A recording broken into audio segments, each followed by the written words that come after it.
para los efectos de la grabación del estudio. Y, y bueno, vamos a comenzar el estudio del día de hoy. Eh, Vamos a continuar con el Evangelio de Lucas, así que vamos a ir al capítulo 10 y vamos a retomar desde el versículo 20 en adelante. Bien. Mientras buscan en sus Biblias el capítulo y el libro, vamos a hacer un repaso breve de lo que se ha estado viendo. Recordemos que, bueno, mi suegro ha estado haciendo el estudio acerca del Evangelio, de cómo Lucas lo ha ido relatando, inspirado por el Espíritu Santo, desde la perspectiva que Lucas, como médico y como historiador, ha ido relatando todos los acontecimientos que el Señor Jesucristo, de la vida del Señor Jesucristo y cómo él fue realizando y detallando su ministerio. Y vamos a continuar nosotros en el versículo 20 y 21, donde el Señor Jesucristo habla con unos enviados, con unos discípulos, ¿cierto? Que en este caso eran los 70. Si retomamos el versículo 20, eh, del 18, vamos a retomar desde el 18 para entender el contexto de donde quedamos, ¿cierto? El versículo 18 dice, y les dijo Jesús, ¿cierto? A estos enviados le decía, yo veía a Satanás caer del cielo como un rayo. He aquí os doy potestad de hollar serpientes y escorpiones, y sobre toda fuerza del enemigo, y nada os dañará. Pero no regocijéis de que los espíritus se os sujetan, sino regocijaos de que vuestros nombres están escritos en los cielos. Esto sucede, ¿cierto? Una vez de que los 70 volvieron de esta misión de dos en dos, eh, y se presentan frente al Señor Jesucristo para dar un poco un informe de cómo les fue, ¿cierto? Y ellos, maravillados por lo que habían hecho, le decían al Señor Jesucristo que hasta los demonios se ataban o se sujetaban, ¿cierto?, a su autoridad. Y el Señor Jesucristo les dice que eso es bueno, pero no es lo más importante, ¿cierto? Que no hay que regocijarse tanto en eso, que no es el núcleo, ¿cierto? Lo más importante de esto, sino que los nombres de ellos estaban escritos en el libro de la vida.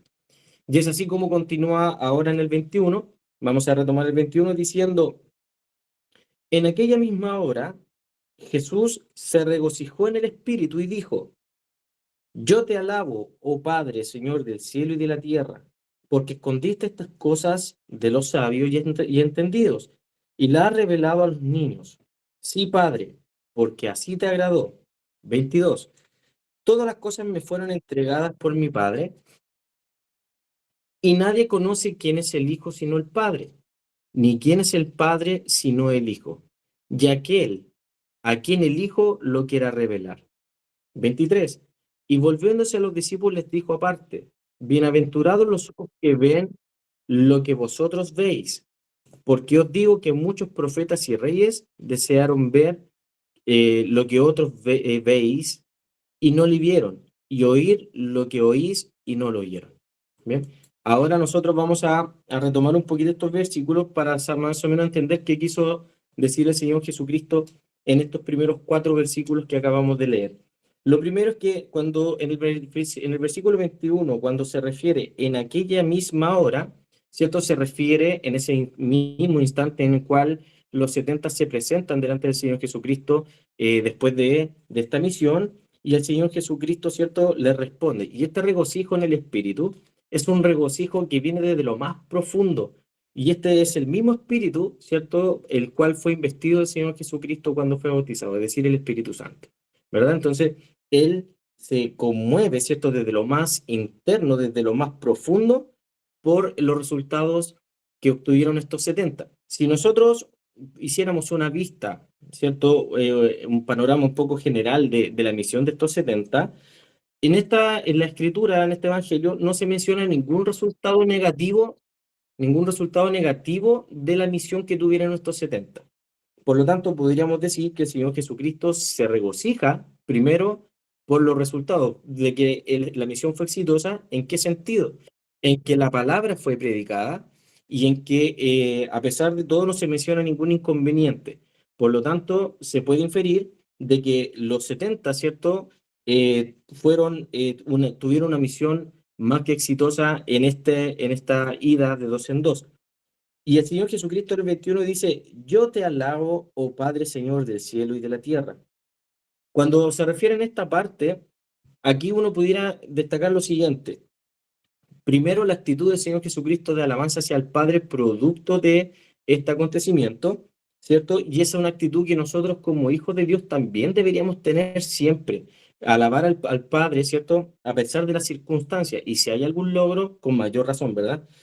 Y dice, oh Padre, y este oh Padre, ¿cierto? Aunque puede parecer súper superficial, esto da una muestra inmediata de quién era Jesucristo, de que Jesús demuestra esta relación con el Dios como su Hijo verdadero, recordando que los fariseos y todos los líderes de ese tiempo no reconocían al Señor Jesucristo, ¿cierto? Como el Hijo de Dios o como el Mesías. Por lo tanto, no se menciona como Padre nuestro, sino que, oh Padre, mi Padre, ¿cierto? Señor de los cielos y de la tierra. Y aquí el Señor habla sobre un atributo de parte del Señor, de Dios, ¿cierto? Que es soberano de todo. Dice, porque escondiste estas cosas de los sabios y entendidos y las has revelado a los niños. Sí, Padre, porque así te agradó. Demos un segundito que ahí sí. Entonces, en este primer versículo, ¿cierto? Cuando dice, porque escondiste estas cosas de los sabios, eh, hay, hay comentaristas que hablan acerca de que estos sabios pudieron haber sido gente de alrededor que era sabia en su propia opinión, creyendo que ellos por sí solos eran justos, ¿verdad? O pudiéramos decir, y también es aplicable, a que pudieran haber sido los fariseos y los escribas, que eran los líderes de ese tiempo, que eran los que estaban más preparados, ¿cierto?, con respecto a la ley de Moisés, y quienes manejaban, ¿cierto?, todos los ritos y todo, ¿cierto?, las prácticas que la ley en ese tiempo imponía. Pero ¿qué es lo que pasa? Que al ellos, a tener este gran conocimiento, eh, perdieron de vista y la interpretación de las escrituras acerca del Mesías. Es por eso que ellos no lograron reconocer a Jesucristo como el Mesías venidero, sino que ellos esperaban una figura política, no una persona que se relacionara con los pecadores de ese momento o del mundo, ¿verdad? Por lo tanto, eh, el Señor dice, ¿cierto? Alaba al Padre por esto, ¿cierto? Por esta situación. Y dice, y la has revelado a los niños. La actitud de un niño, ¿cierto? La comparativa este ejemplo que usa el Señor Jesucristo es porque un niño, cuando confía en un padre, confía ciegamente, ¿cierto? No hay un cuestionamiento acerca de lo que el padre le dice al niño que es lo que debe hacer. Por lo tanto, su conciencia y su corazón están rendidos a lo que el padre le puede decir. Y estas personas en ese momento estaban tan sedientos espiritualmente y viendo las obras del Señor Jesucristo que su comportamiento, su corazón y su mente fue literalmente como la de un niño, donde estaban 100% receptivos a lo que el Señor les quería enseñar. Y eso lo atesoraron en su corazón. Por lo tanto, es por eso que también pudiéramos inferir de que esta misión o este mandato de parte del Señor a estos 70 fue fructífero, porque confiaban plenamente en lo que el Señor les decía y les mandaba hacer. ¿Cierto? Y dice, sí, Padre, porque así te agrado. Todas las cosas me fueron entregadas por mi Padre, y nadie conoce quién es el Hijo, sino el Padre, ni quién es el Padre, sino el Hijo, y aquel a quien el Hijo lo quiera revelar. Acá el Señor Jesucristo sigue hablando con estas personas, sigue hablando con estos 70, ¿cierto? Y lo más probable es que haya más gente alrededor, ¿cierto? Y cuando dice el Señor, todas las cosas me fueron entregadas por mi Padre, aquí nosotros podemos también visualizar la deidad del Señor Jesucristo, la deidad del Señor. Por lo tanto, eh, pudiéramos reconocer de que cuáles cosas son las que se le fueron entregadas al Señor Jesucristo. Absolutamente todas, todas, ¿cierto? Y todas las cosas fueron hechas también por Él y para Él. De hecho, quiero que vamos a reforzar esta idea buscando el siguiente versículo. Quiero que puedan ir a Hebreos, al capítulo 2 versículo 8. Hebreos capítulo 2 versículo 8. Este versículo hace referencia a lo que el Señor Jesucristo acaba de expresar en este momento. Dice, Hebreos 2:8 dice, todo lo sujetaste bajo sus pies, porque en cuanto le sujetó todas las cosas, nada dejó que no sea sujeto a él. Pero todavía no vemos que todas las cosas le sean sujetas. En este caso, podemos ver que todas las cosas, por mandato es cierto, y soberanía de Dios, fueron sujetas por el Señor Jesucristo. No hay nada que se escape de su soberanía y de su control, ¿verdad? Y esto, y vuelve a decir el Señor Jesucristo, entregadas por mi Padre. Nuevamente menciona esta relación, ¿cierto?, estrecha que existe entre el Señor Jesucristo y el Señor, ¿cierto? Y Dios. Por lo tanto, dice, retomando el versículo 22 de Lucas, dice, y nadie conoce quién es el Hijo sino el Padre, ni quién es el Padre sino el Hijo, y aquel a quien el Hijo lo quiera revelar. En este sentido, este versículo quiere decir lo siguiente. El Dios Padre, ¿cierto?, envía al Señor Jesucristo para esta obra redentora. Por lo tanto, el Señor, ¿cierto?, el Padre conoce el potencial absoluto que tiene el Hijo para llevar a cabo, en este caso, esta misión redentora que el Señor Jesucristo tenía que cumplir. Asimismo, el Señor Jesucristo es el único que puede conocer en su totalidad cuál es la voluntad de Dios en ese momento. Y en este sentido, ¿cierto?, es así como Dios conoce al Hijo, el Padre conoce al Hijo y el Hijo al Padre. En este caso, nosotros sabemos quién es Dios, pero aún no logramos comprender muchas veces cuál es la voluntad absoluta por parte del Señor. Y si bien nosotros tenemos las escrituras, que son las que nos revelan el carácter y cuál es la voluntad del Señor para nuestra vida, nosotros tenemos aún así una visión limitada con respecto a esto. Entonces, en este caso, recordemos que aquellos que compartían con el Señor Jesucristo todavía no lograban comprender en su totalidad la naturaleza de la misión y del ministerio del Señor Jesucristo. Recordando que los mismos discípulos o los mismos apóstoles muchas veces dudaron acerca de esta figura, ¿cierto? De quién era Jesús realmente. Recordando, por ejemplo, cuando estaban en la barca, ¿cierto? Al medio de la tormenta, cuando el Señor Jesucristo hizo callar, ¿cierto? Hizo calmar los vientos, ¿cierto? Y la marea, y los mismos discípulos decían, ¿y quién es este que aún los vientos, ¿cierto? Le hacen caso y le obedecen, ¿verdad? Por lo tanto, podemos ver acá que el Señor Jesucristo conoce en totalidad, ¿cierto?, al Padre y el Padre al Hijo en ese sentido, ¿cierto?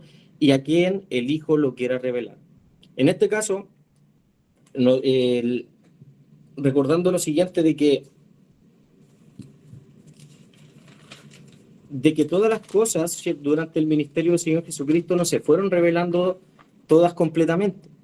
De hecho, el Señor Jesús, cuando muchas veces hizo algún milagro o hizo alguna obra, muchas veces pidió que no se revelara, ¿cierto?, públicamente lo que estaba haciendo en ese momento.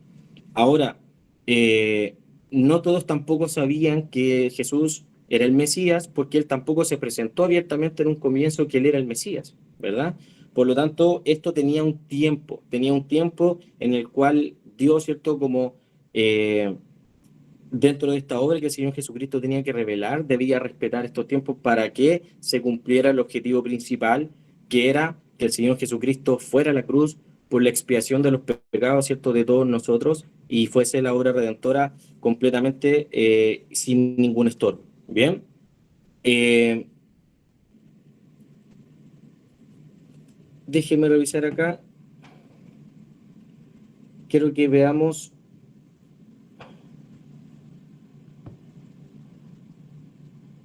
Quiero que veamos el Evangelio de Juan, el capítulo 14, versículo 9.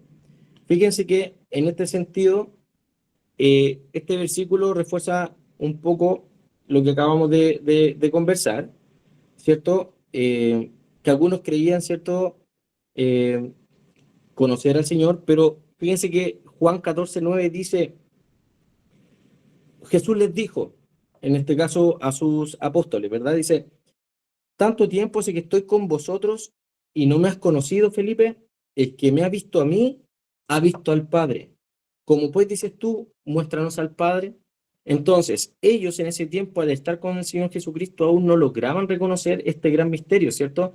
De que aquellos que habían visto al Señor Jesucristo se les había revelado el Padre.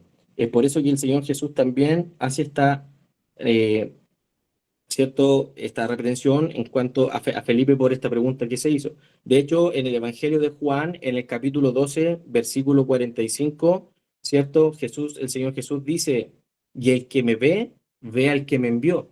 Por lo tanto, ¿cierto? El Señor se ha ido revelando, en este caso, en este tiempo, a sus discípulos, primero con su enseñanza, con su vida, ¿cierto? Con su ministerio, también con la demostración de su poder, ¿cierto? Hasta que él le revela a algunos de sus círculos más íntimos, ¿cierto? Quién era él realmente, cuál era la misión que él venía a cumplir. Ahora, uno pudiera decir, ¿por qué el Señor Jesucristo no lo dijo a viva voz, ¿cierto? No se reveló o no se expuso como el Mesías, ¿cierto? Como el Hijo de Dios. Primero, porque Israel estaba bajo el yugo de Roma y ellos esperaban una figura política que los sacara, ¿cierto?, políticamente de esta nación. Pero el Señor Jesucristo venía a libertar ¿cierto?, a las personas del pecado. Por lo tanto, si el Señor se expresaba o se revelaba de esta manera, lo más probable es que ellos hubiesen tomado al Señor Jesucristo, lo hubiesen exaltado, pero por una conveniencia, ¿cierto?, en el contexto en el cual estaban viviendo en ese momento, pero no por la necesidad de un arrepentimiento o la necesidad de un cambio de vida necesaria para ser perdonados y poder alcanzar la vida eterna. Por eso el Señor Jesucristo no lo dice a viva voz. Bien, vamos a continuar con el versículo 23, donde dice, ¿cierto? Dice, y volviéndose a los discípulos, les dijo aparte, bienaventurados los ojos que ven lo que vosotros veis, porque os digo que muchos profetas y reyes desearon ver lo que vosotros veis y no lo vieron, y oír lo que oís y no lo oyeron. Entonces, desde aquí en el 23, el Señor Jesucristo hace un pequeño quiebre y ya no habla, ¿cierto? A viva voz, ¿cierto? Refiriéndose a la gente que pudiera estar también a los alrededores, sino que se dirige específicamente a sus discípulos. En algún contexto pudiéramos ver que no solamente se refiere a los 12, sino también que a estos 70 que fueron a esta misión, y el Señor Jesucristo les dice, bienaventurados los ojos que ven lo que vosotros veis. Ahora, ellos, al, por más que pudieron mantener, ¿cierto?, convivir con el Señor Jesucristo durante estos 3 años que el Señor estuvo desarrollando su ministerio, ellos yo creo que no lograron dimensionar la importancia de vivir con el Señor, ¿cierto?, en ese tiempo. Es decir, el honor de seguir al Mesías, ¿cierto?, durante su ministerio. Muchos de ellos no entendían en su totalidad la, la obra del Señor que el Señor Jesucristo estaba haciendo, sino que esperaban otro tipo de resultados. Fíjense que desde el Génesis, ¿cierto?, hasta el Apocalipsis, desde el inicio, las Escrituras hablan acerca de la venida del Mesías. El plan ya estaba trazado desde el primer momento. Entonces, ellos no lograban entender la dimensión o dimensionar, ¿cierto?, la importancia de caminar con Jesús. Nosotros hoy en día anhelamos, ¿cierto?, ese hecho de poder ver al Señor Jesucristo cara a cara. Y los profetas, antes de la venida del Señor, ¿cierto?, el primer mensaje era, ¿cierto?, el arrepentimiento, pero muchos de ellos hablaron acerca de la venida del Mesías. Por eso el Señor Jesucristo dice que muchos profetas y reyes desearon ver lo que vosotros veis. Isaías profetizó acerca del Mesías. En el libro de Daniel se habla acerca del Mesías. El mismo rey David, ¿cierto? Él hablaba y expresaba, ¿cierto? Algunas cosas acerca del Mesías, ¿verdad?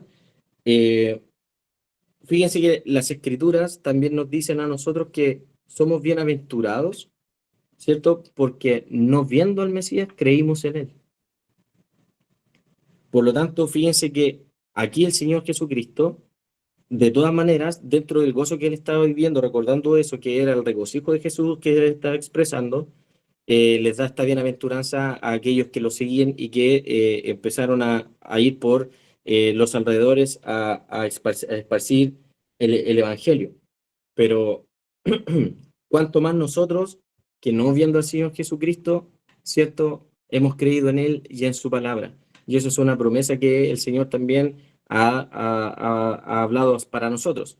Fíjense que en Juan, en el Evangelio de Juan, capítulo 12, versículo 41, aquí Juan lo expresa, dice: Isaías dijo esto cuando vio su gloria y habló acerca de él, hablando acerca de la venida de Jesús, ¿cierto? Y acerca de lo que el Señor iba a hacer durante su estadía en esta tierra.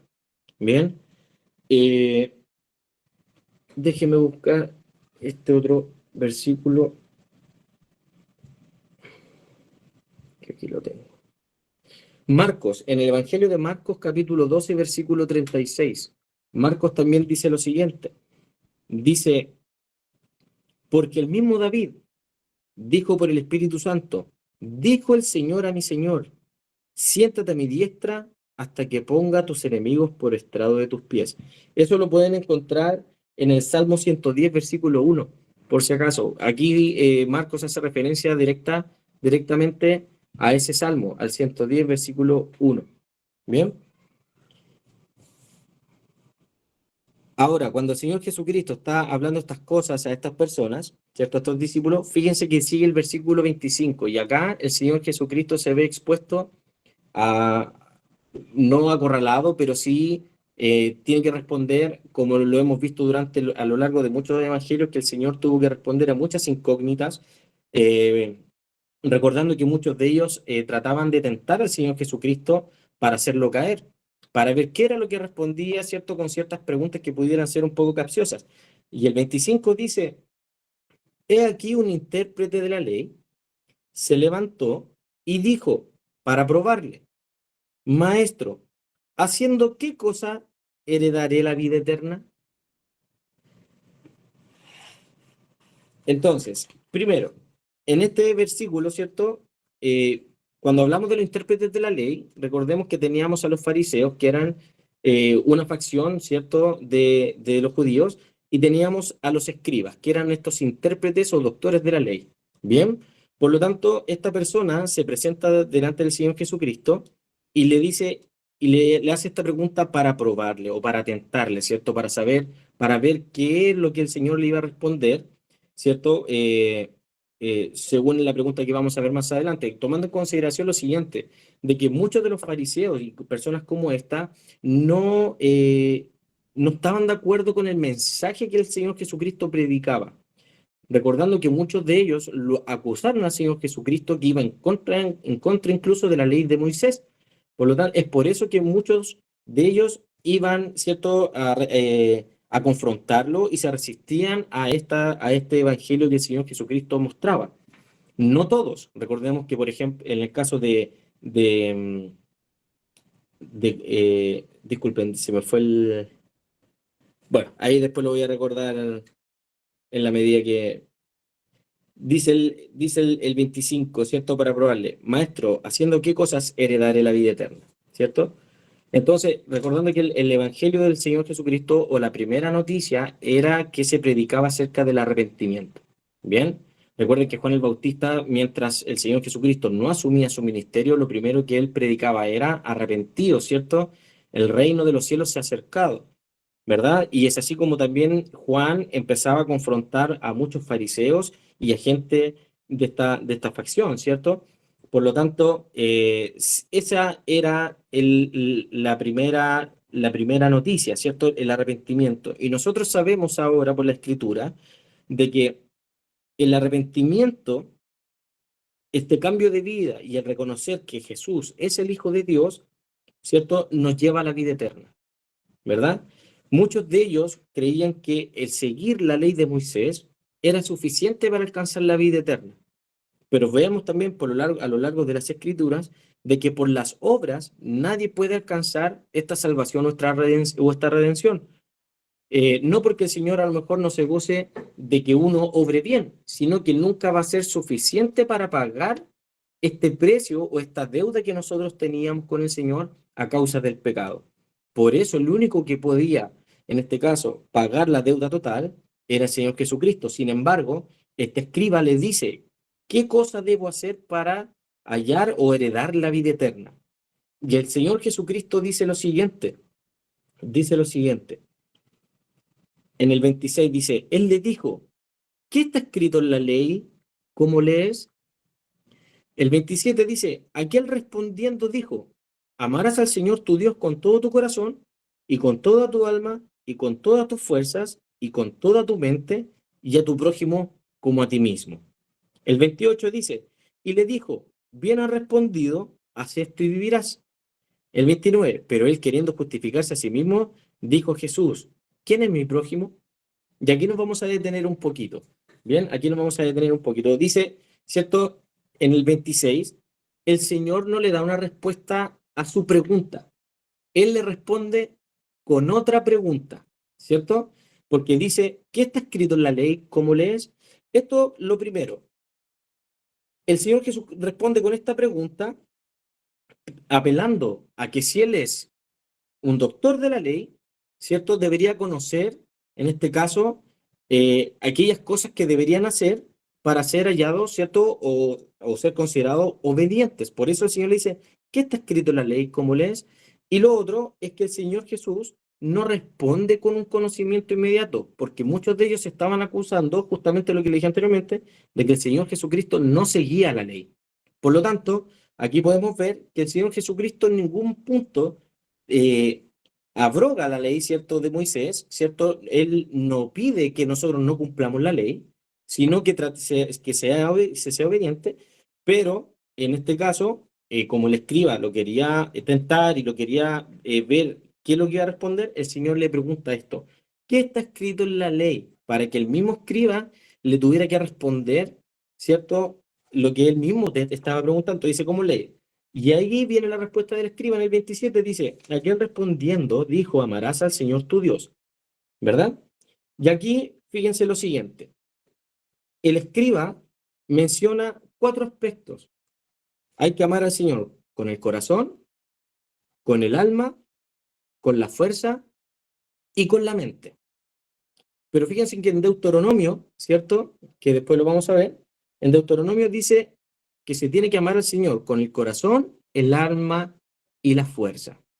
Y esto también tiene un porqué, ¿verdad? No solamente porque la ley estuviera mal, ¿cierto? O que lo que estaba escrito estaba mal, sino que, en este caso, recordando lo siguiente, en el contexto en el cual vivía Israel en ese tiempo, estaban bajo el yugo romano políticamente hablando, pero intelectualmente hablando, los que eran más fuertes, los que predominaban, eran los griegos. Por lo tanto, había mucha influencia filosófica en ese tiempo, habían muchas ideas, ¿cierto?, que los griegos esparcían y muchos de ellos a lo largo también de Israel adoptaron. Por lo tanto, la mente se transformó en algo esencial también para someter a los pies del Señor y amar al Señor también con la mente, de una manera racional, entendiendo también lo que el Señor, ¿cierto?, hace por cada uno de nosotros. No un amor que no fuera fundamentado, que no tuviera un sustento, sino que entendiendo en este caso las escrituras de quién es Dios, ¿cierto? También nosotros, a pesar de amarlo con todo nuestro corazón, ¿cierto? Con toda nuestra alma y nuestra fuerza, es que nosotros también tenemos que entregarle toda nuestra mente al Señor, que todos los pensamientos que nosotros podamos tener, todo raciocinio que el humano pueda tener, provenga, en este caso, de la palabra del Señor y de las obras que el Señor hace, de quién es Dios, entendiendo nosotros, quién es Dios para nosotros, su soberanía, su poder, su amor, su misericordia, pero también su justicia. Por lo tanto, acá, en esta respuesta, ¿cierto? Eh, el escriba le dice justamente que también hay que amarlo también con toda su mente. Y finaliza esta respuesta, dice, y a tu prójimo como a ti mismo. Y el Señor Jesucristo le dice, bien ha respondido, ¿cierto? Haz esto y vivirás. No diciendo esto, que solamente cumpliendo con estos mandamientos iba a alcanzar la vida eterna, porque lo que debió haber hecho en este caso este escriba, aparte, ¿cierto?, de responder, porque en el 29 vemos que él trata de justificarse preguntando, ¿y quién es mi prójimo? Él lo que debió haber hecho, ¿cierto?, era haber expresado y haber reconocido su condición, sabiendo que el hecho de cumplir con la ley no es suficiente para alcanzar esta salvación, sino que viendo las obras que el Señor Jesucristo hacía, el mensaje que el Señor Jesucristo hacía, y con el conocimiento que él tenía de las Escrituras, poder identificar que era el Mesías y que era el Hijo de Dios que estaba en este caso caminando entre los hombres en ese tiempo. Por lo tanto, muchas cosas que podamos también sacar de esto. Hoy en día las iglesias caen muchas veces en este tipo de actitudes, en mucho conocimiento, ¿cierto? Y jactándose del conocimiento, pero sin aceptar el mensaje o la sustancia que el Evangelio tiene. Y es por eso que nosotros hoy en día podemos ver de que hay muchas personas que intelectualmente hablando conocen las Escrituras, pero su vida no es un reflejo de las Escrituras, como en este caso el escriba a los fariseos. Recordando que los fariseos tenían altos cargos, eran reconocidos, manejaban la ley, conocían las Escrituras, sin embargo su vida no era un reflejo de lo que el Señor mandaba, ¿verdad? Ellos, vamos a ver, ¿cierto? En el 29, de que ellos no se preocupaban de la gente. Y nosotros podemos ver congregaciones que hoy en día no se preocupan de la gente, se preocupan solamente de alcanzar un cierto estatus y la gente, ¿cierto? Sigue hambrienta en este caso de la palabra. También porque se ha dejado de lado la predicación del Evangelio y la gente ha perdido o la importancia, ha perdido de vista la importancia de mantenerse estudiando las Escrituras. Fíjense que acá dice en el 29, dice, volviendo a Lucas 29, dice, pero él queriendo justificarse a sí mismo, dijo a Jesús, ¿y quién es mi prójimo? Y esta justificación del escriba es porque quizás, como doctor de la ley, él, en su propia opinión, quizás decía, yo soy un hombre justo. Conozco las escrituras, conozco los mandamientos de Dios, ¿cierto? Soy escriba, por lo tanto, soy justo. Y a lo mejor amo a mi prójimo. Pero ¿quién era su prójimo? Y fíjense que acá el Señor dice, ¿y quién es mi prójimo? Y del 30 en adelante, el Señor le responde con una parábola. Y dice lo siguiente esta parábola, en el 30. Respondiendo Jesús dijo, un hombre descendía de Jerusalén a Jericó y cayó en manos de ladrones, los cuales le despojaron, e hiriéndole, se fueron, dejándole medio muerto. Aconteció que descendió un sacerdote por aquel camino y viéndole, pasó de largo. Asimismo un levita, llegando cerca de aquel lugar y viéndole, pasó de largo. Pero un samaritano que iba de camino vino cerca de él y viéndole fue movido a misericordia. Hasta allí nos vamos a detener un poquito. Bien, fíjense que las primeras cosas que podemos sacar de esta parábola que el Señor está, con la cual está respondiendo. Lo primero, la distancia que existía entre Jerusalén y Jericó era aproximadamente de 27 kilómetros. Bien, de 27 kilómetros de distancia. Bien. Fíjense que de acá desde mi casa, donde vivo yo, hacia mi trabajo a Valparaíso, hay cerca de 37 kilómetros. Por lo tanto, pudiéramos ver que la distancia más o menos es similar desde Quilpué hacia Valparaíso, un trayecto que debían recorrer a pie. Por lo tanto, ¿cierto? Era un camino que era largo. Ahora, ese trayecto de Jerusalén a Jericó no era conocido por su pasividad o por la mejor gente que circulaba por ahí. Estaba plagada de ladrones, plagada de ladrones. Por lo tanto, dice, justamente acá en el 30, dice, y cayó en manos de ladrones, los cuales lo despojaron de todo lo que llevaba, ¿cierto? Lo asaltaron, le robaron todo, e hiriéndole, no contento con robarle todo, ¿cierto? Lo lastimaron y lo dejaron medio muerto tirado. Y aquí vamos a empezar a ver el 31. Dice, aconteció que descendió un sacerdote por aquel camino y viéndole pasó de largo. Lo primero, este hombre que estaba tirado en el camino, que fue asaltado y que fue golpeado, nosotros podemos asumir que era una persona que era un judío, porque venía desde Jerusalén, ¿cierto? Venía desde Jerusalén a Jericó, era un hombre judío. Y la primera persona que pasó era un sacerdote, que también es judío, por lo tanto se asume que venía desde el templo de Jerusalén.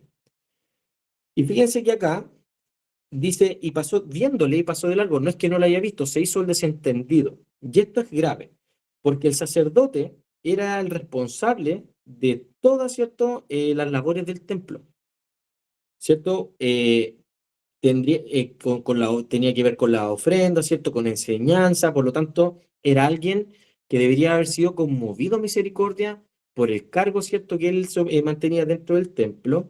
Sin embargo, no prestó ayuda. Y lo más probable, ¿cierto? Que él fuese camino a su casa y se fue, pasó de largo. No hubo mayor interés en él. Ahora, muchos dicen, quizás, según la ley de Moisés, si el hombre hubiese estado muerto, como sacerdote no podía tocar a alguien muerto, por lo tanto eso lo hacía ser impuro o estar ritualmente manchado. Pero fíjense lo que dice acá Levíticos, si van conmigo a Levíticos, al capítulo 19, al versículo 34. Levíticos, ¿cierto? Viene después de Éxodo, Génesis, Éxodo, Levíticos, al capítulo 19, versículo 34. Dice lo siguiente: como a un natural de vosotros tendréis al extranjero que mora entre vosotros, y lo amarás como a ti mismo, porque extranjero fuisteis en la tierra de Egipto. ¿Cierto? Por lo tanto, el sacerdote tenía la capacidad o debió haber sido conmovido y haber actuado con este amor, de que aunque haya sido alguien que no pertenecía, ¿cierto?, a la nación de Israel o no era judío, sin embargo, podía ayudar a esta persona. Ahí mismo quiero, o el capítulo en el libro anterior, quiero que vayan a Éxodo, al capítulo 23, versículo 4 y 5. Éxodo 23, versículo 4 y 5.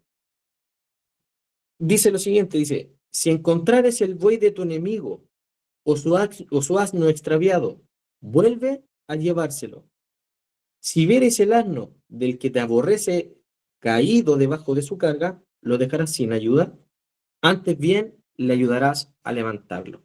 Por lo tanto, ¿cierto? En este caso, había una orden, estaba capacitado para poder ayudar a esta persona, sin embargo, el sacerdote no lo hizo, pasó de largo.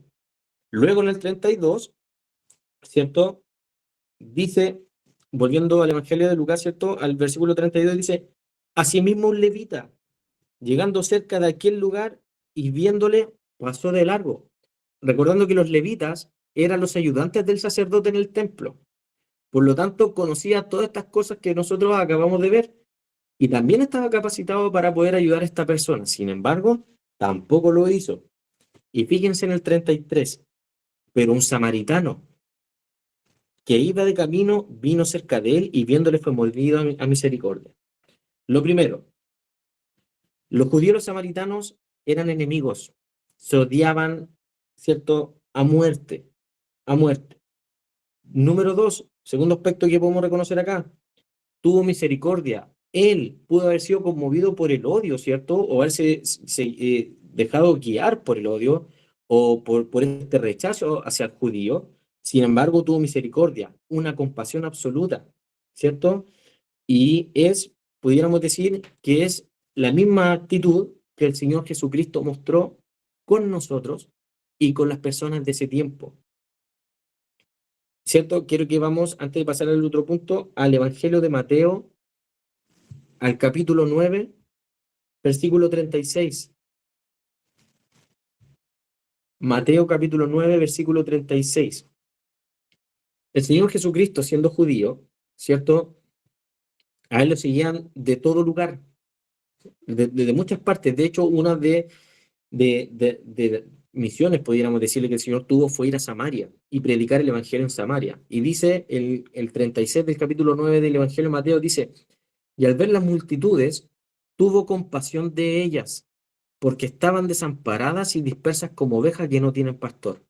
Por lo tanto, el Señor siempre mostró una actitud compasiva con todas las personas, ¿cierto? Sin hacer acepción de personas, recordando que el Señor no hace acepción de personas. Pero estas personas, ¿cierto? Siendo de la misma nacionalidad, ¿cierto? No fueron en rescate de este judío que estaba en el camino, pero sí un samaritano, el cual, ¿cierto? Eh, históricamente y culturalmente había oposición, había resistencia por parte de ellos, se movía a misericordia, ¿cierto? Y el punto tres es que el mismo samaritano se exponía a ser atacado en ese camino. recordando que era plagado de ladrones, ¿cierto? Vamos a volver aquí a Lucas, al versículo 33. Dice que iba de camino, vino cerca de él y viéndole fue movido a misericordia. El versículo 34 dice, y acercándose vendó sus heridas, echándoles aceite y vino, y poniéndole en su cabalgadura, lo llevó al mesón y cuidó de él. Otro día, al partir, sacó 2 denarios y los dio al mesonero y le dijo, cuídamele, y todo lo que gastes de más, yo te lo pagaré cuando regrese. ¿Quién, pues, de estos tres te parece que fue el prójimo del que cayó en manos de los ladrones? ¿Cierto? Y el samaritano responde, el escriba dice, él dijo, el que usó misericordia con él. Entonces Jesús le dijo, ve y haz tú lo mismo. El 34, ¿cierto? Nos vamos a devolver al 34, cuando se dice que vendó sus heridas y le echó aceite y vino. Estos eran dos elementos que se utilizaban para curar heridas en ese tiempo. Primero, el aceite, ¿cierto? Sanaba las heridas y el vino era un antiséptico que se utilizaba para evitar, ¿cierto? Que se infectara y que pudiera entrar cualquier, ¿cierto? Infección. Pero si vemos lo siguiente es que el samaritano hizo una obra completa con esta persona. No solamente lo rescató del camino, sino que lo trató. Bien, trató sus heridas, lo llevó a un lugar seguro, ¿cierto? Y cuidó de él, dice el versículo 34. Además, en el 35 dice que otro día sacó 2 denarios, lo cual corresponde al sueldo de 2 días de trabajo. Bien, en ese tiempo de un judío. Dice, y se lo dio al mesonero y le dijo, cuídamele. Dejó a alguien a cargo de esta persona, no lo dejó, ¿cierto?, desvalido o desamparado en ningún momento, ¿verdad? Y dice, y todo lo que gastes de más, yo te lo pagaré cuando regrese. Entonces, nosotros pudiéramos decir muchas cosas o varias cosas de acá, aquí pudiéramos explayarnos harto en muchos puntos, pero hasta este punto, ¿cierto?, podemos hacer o aplicar esta parábola también de la siguiente manera. Uno, el Señor Jesucristo es quien nos encontró a nosotros en el camino agonizantes como este samaritano a este judío. Muchos de nosotros estábamos en el camino o estábamos en el mundo agonizando y casi muertos, ¿cierto? Producto de nuestros pecados, al igual que este judío que fue encontrado por este samaritano. El Señor Jesucristo curó nuestras heridas y pagó un precio, como este samaritano, este mesero, ¿cierto? El cual el Señor nos cuidó, nos trató, no nos desamparó y nos dejó un cuidador, que este cuidador en este tiempo es el Espíritu Santo. Y tres, dice el mesonero, ¿cierto? Como le digo, el Espíritu Santo que nos sigue cuidando hasta el regreso del Señor Jesucristo por segunda vez. Por lo tanto, esta parábola, primero, muestra lo siguiente. El Señor Jesucristo le quiere dejar en claro a este escriba que su prójimo no es solamente aquellos que viven en sus mismos tratos, en su misma esfera, porque muchos de ellos pensaban que el prójimo era aquel que vivía prácticamente como mi vecino o mi familia, alguien cercano, alguien que no conozco o incluso que no tiene mucha necesidad, porque así es fácil ayudar, ¿cierto? Lo otro que le dice al escriba que tiene que hacer estas cosas con el resto de las personas, no solamente con el pueblo judío y no solamente con aquellos que tengan una buena posición, ¿cierto?, de vida. ¿Cuánto más, o muchos de nosotros, cuántos de nosotros hemos pasado de largo por gente que, por ejemplo, con algún mendigo o alguien que necesita ayuda y nosotros no hemos querido ayudar? Y hemos asumido la actitud del sacerdote o del levita, cuando nosotros tenemos que ser llamados a ayudar, a mirar con misericordia, tal como hizo este samaritano con este judío y como el Señor Jesucristo lo ha hecho con nosotros. Por lo tanto, esto tiene una doble aplicación, tanto para el escriba en ese tiempo de romper esta visión religiosa de ese tiempo, ¿cierto? De preocuparse solamente de los suyos, pero también para nosotros hoy en día, de seguir ayudando al prójimo sin escatimar, ¿cierto? Que sea con una visión movida por la misericordia y el amor que el Señor Jesucristo nos ha enseñado a nosotros. Por lo tanto, nosotros también tenemos que cambiar esta actitud y empezar a aplicar esta actitud o vivir tal como le dice al Señor Jesucristo, te escribe que le dice en el 37, le dice, ve y haz tú lo mismo, haz tú lo mismo. Nosotros tenemos que hacer lo mismo con las personas, tenemos que predicar el Evangelio primeramente, tenemos que enseñarle a aquellos que no han conocido al Señor Jesucristo lo que sabemos, lo que el Señor ha hecho en la vida de nosotros y cuál es la recompensa que el Señor ofrece. Y lo otro, ayudar, ¿cierto? Sin sin titubear. Sabemos que muchos de nosotros a veces somos frenados por alguna condición o por el tipo de ayuda, sin embargo, tenemos que no dejar desamparados a aquellos que puedan necesitarlo. Bien, lo mismo que el Señor Jesucristo le dice aquí al escriba. Por lo tanto, ¿cierto? El escriba logra reconocer en el 37, dice, ¿quién era el prójimo, cierto? El que usó de misericordia con él. Entonces Jesús le dijo, ve y haz tú lo mismo. Bien, y vamos a avanzar ahora en el 38, porque aquí el Señor Jesucristo, una vez que deja de hablar con este escriba, el Señor Jesucristo sale de este lugar, ¿cierto? Y vamos a ver que del 38 en adelante, el Señor Jesucristo se dirige a otro lugar. Bien, dice el 38, aconteció que yendo de camino, entró en una aldea y una mujer llamada Marta le recibió en su casa. 39. Esta tenía una hermana que se llamaba María, la cual, sentándose a los pies de Jesús, oía su palabra. 40. Pero Marta se preocupaba con muchos quehaceres y acercándose dijo, Señor, ¿no te da cuidado de que mi hermana me deje servir sola? Dile pues que me ayude. Bien. Respondiendo Jesús le dijo, Marta, Marta, afanada y turbada estás con muchas cosas, pero solo una cosa es necesaria, y María ha escogido la buena parte, la cual no le será quitada. Acá, cuando el Señor Jesucristo va a este lugar, nosotros podemos saber lo siguiente, que va camino a Betania, ¿bien? Va a la casa de Marta, María, que son las hermanas de Lázaro, ¿bien? Por lo tanto, va a la casa de su amigo Lázaro. Y se dirige, en este caso, a Betania, que queda unos, más o menos a unos 4 kilómetros del templo de Jerusalén, ¿ya? Y, ¿cierto? En el 39 aquí se da el detalle, ¿cierto? Dice que tiene a la hermana, la cual sentándose a los pies de Jesús oía su palabra, ¿bien? Por lo tanto, en este primer versículo, nosotros podemos ver dos cosas. Las actitudes o las decisiones que cada una de las hermanas tomó ante la presencia de Jesús. Una se dedicó a hacer cosas al servicio y otra a sentarse a los pies del Señor Jesús a oír su palabra. ¿Cierto? El 40 dice, pero Marta se preocupaba con muchos quehaceres y acercándose dijo, Señor, ¿no te da cuidado que mi hermana me deje servir sola? Dile pues que me ayude. En este versículo nosotros podemos ver lo siguiente. Marta dice, estaba preocupada. Esta palabra o esta preocupación que Marta tenía, literalmente era un afán extremo, extremo, porque lo más probable es que el Señor Jesucristo, que aquí no se dice, pero se infiere, como se ha visto en otros evangelios, que el Señor Jesucristo no fue solo a esta casa, fue con más gente.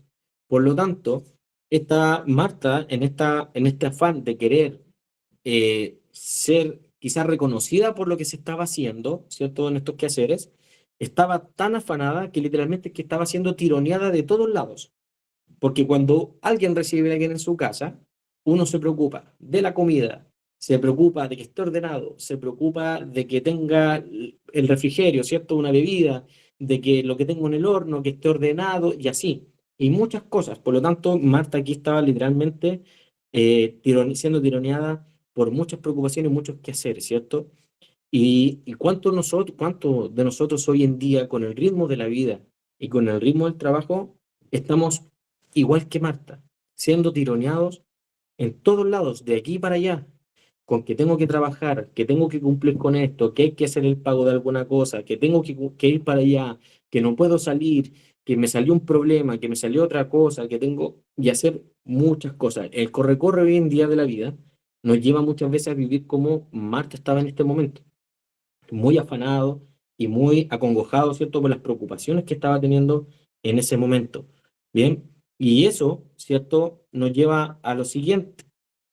Dice, ¿cierto?, acá en el 40, dile pues que me ayude, diciéndole a Jesús que le dijera a María que le ayudara con el servicio y hacer las cosas. Pero el Señor Jesús le responde lo siguiente, le dice, Marta, Marta, afanada y turbada estás con muchas cosas. Y esta reprensión no es un reto, no es un reto, ¿cierto?, a lo que Marta estaba haciendo. Porque si bien el servicio a las personas es bueno, ¿cierto?, y es necesario, el Señor Jesucristo prioriza lo otro, ¿verdad? Más que el servicio, no queriendo decir que el servicio es malo, ojo, bajo ningún punto de vista. Siempre servir es bueno, pero lo principal tiene que ser la decisión que tomó María, ¿verdad? Dice, pero solo una cosa es necesaria, y María ha escogido la buena parte, la cual no le será quitada, es decir, que no va a sacar a María, ¿cierto?, del lugar en el cual estaba, que estaba sentada a los pies de Jesús, escuchando la palabra. Por lo tanto, nosotros, cada vez, cada vez que estamos con todo este corre-corre, con el cansancio que nos produce el trabajo, con el estrés, con que tengo que llevar mi casa, tengo que cumplir con mi rol de esposo, con mi rol de esposa, con mi rol de padre, como hijo también tengo yo, ¿cierto?, mis exigencias, pero muchas veces eso nos lleva a no leer la palabra, nos lleva a no tener una relación de oración con el Señor y nos saca y nos salimos del lugar en el cual María estaba, que era estar sentado a los pies de Jesús para oír su palabra. Por eso nosotros, hoy en día, en este tiempo, donde todas las cosas que se están presentando en la vida de cada uno de nosotros nos exige hacer y dar muchas cosas, no podemos descuidar nuestro tiempo de lectura y de oración con Dios. No puede ser, bajo ningún punto de vista, que nosotros siendo cristianos solamente escuchemos la palabra cuando vamos a la iglesia o estamos en la congregación. O decir, oh, voy a leer porque tengo que leer, sino que tiene que ser un hábito y tiene que ser el deseo más profundo de nuestro corazón. Porque acá María, cuando vio que el Señor venía, ella inmediatamente se sienta a sus pies, ansiosa de lo que el Señor iba a hablar y escuchaba su palabra, recordando también lo siguiente, que para nosotros como cristianos, el fortalecer nuestra fe, y la fe viene por el oír la palabra, por el oír la palabra del Señor. Ellas son las que dan testimonio de quién es el Señor Jesús. No, ¿cierto? Lo que puede expresar un predicador o lo que podamos escuchar, ¿cierto? En un audio, la palabra es lo esencial, es la primera fuente en la cual nosotros podemos ir y tenemos que estar en ella, tenemos que estudiarla, tenemos que ver, ¿cierto? ¿Qué es lo que el Señor quiere enseñarnos en nuestra vida? Y esto también aplicarlo en el día a día, no ser solamente oidores de la palabra, sino que también ser hacedores de la palabra. Para ir finalizando, quiero que busquemos, disculpen aquí, quiero que vamos al Evangelio de Marcos, al capítulo 4 versículo 19. Marcos capítulo 4 versículo 19 dice lo siguiente, pero los afanes de este siglo y el engaño de las riquezas y las codicias de otras cosas entran y ahogan la palabra y se hace infructuosa. Por lo tanto, nosotros no podemos darle mayor prioridad a las cosas o al quehacer diario. ¿Tenemos que cumplir con exigencias y obligaciones? Absolutamente, claro que sí. Pero eso no debe ser lo esencial o lo primordial al final del día, ¿cierto?, en nuestras vidas. El estudio de la palabra y la oración tiene que ser lo primero. Tiene que ser algo que yo debo cultivar, algo que yo debo cuidar, algo que yo debo seguir haciendo para tener un crecimiento espiritual. Por lo tanto, si yo me ocupo de los afanes, como dice acá este versículo, ahogarán la palabra y la harán infructuosa. Por lo tanto, cuando yo me vea enfrentado a alguna situación o yo busque alguna respuesta, no sabré dónde ir. Y las escrituras tienen la respuesta a todas las incógnitas y a todas las cosas que nosotros podamos vivir en este tiempo. Y si van conmigo al Evangelio de Mateo, ¿cierto? Esto es más larguito para que lo lean en su casa, para que después lo puedan ver. Sería Mateo capítulo 6, para que puedan leer del versículo 25 al 34. Mateo 6, del 25 al 34. Entonces, queridos hermanos, queridas hermanas, espero que estos versículos que vimos y el estudio de hoy se haya comprendido, primero, para entender lo siguiente, de que el Señor Jesucristo se goza cuando hay buenos resultados de algunas cosas que podamos hacer, lo hace, ¿cierto? Tal cual se gozó con estos 70 que fueron, pero debemos gozarnos más porque nuestros nombres están escritos en el libro de la vida, tal como lo dijo acá, ¿cierto? El Señor. El hacer las buenas obras es esencial, es importante, sí, siempre, pero primero tenemos que buscar, como dice la Escritura, el reino de Dios es justicia y todas las cosas serán añadidas. Tenemos que leer la palabra, tenemos que orar.